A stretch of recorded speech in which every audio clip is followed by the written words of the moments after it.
পুরো ইউটার্ন, ক্ষমতার জন্য পুরো ইউটার্ন। বিএনপির স্বাদ মেটে নাই, ওনাদেরকে আসলে পুরো অত্যাচার অবিচার করা এখনো হয় নাই।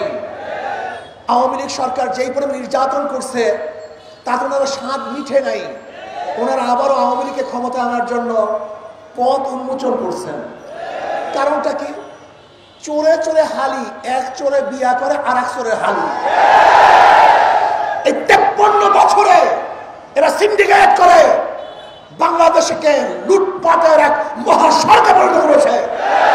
এরাই চাঁদাবাজি করেছে, এরাই দখলদারি করেছে, এরাই জুলুম করেছে, এরা অত্যাচার করেছে, এরাই খুন করেছে, এরাই ধর্ষণ করেছে। জনগণকে ঐক্য হতে হবে, জনগণকে ঐক্য হতে হবে। যেই দলের মধ্যে চাঁদাবাজ আছে, যেই দলের মধ্যে খুনি আছে, গুমি আছে, দুর্নীতিবাজ আছে, তাদেরকে সাপোর্ট করবেন না, তাদের দল করবেন না, তাদেরকে ভোট দেবেন না। 71 থেকে 2024 পর্যন্ত যারা ক্ষমতায় ছিল তারা দেশকে দুর্নীতিতে 5 বার চ্যাম্পিয়নশিপ করছে। তারা লক্ষ লক্ষ কোটি কোটি টাকা বিদেশে পাচার করেছে।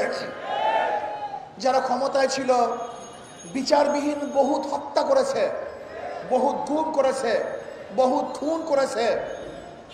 যারা 53 বছর ক্ষমতায় ছিল বহুত মা বোনেরা ধর্ষিতা হয়েছে। যে বৈষম্য দূর করার জন্য আন্দোলন করেছিলাম, সংগ্রাম করেছিলাম, কিন্তু আজও শ্রমিকরা তাদের অধিকার আদায়ের জন্য,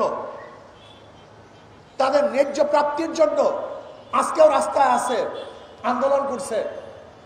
আজকেও শিক্ষকরা তাদের অধিকারের জন্য আন্দোলন করছে। আজকেও হাজারো জেলেরা তাদের অধিকারের জন্য আন্দোলন করছে।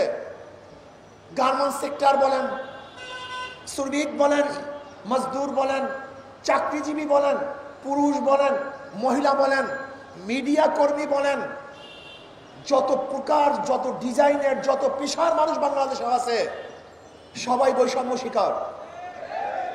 5ই আগস্টের পরে ভেবেছিলাম এবার বৈষম্য থাকবে না, এবার মানুষ মুক্তি পাবে, মানুষ শান্তি পাবে, মানুষের অধিকার প্রতিষ্ঠিত হবে।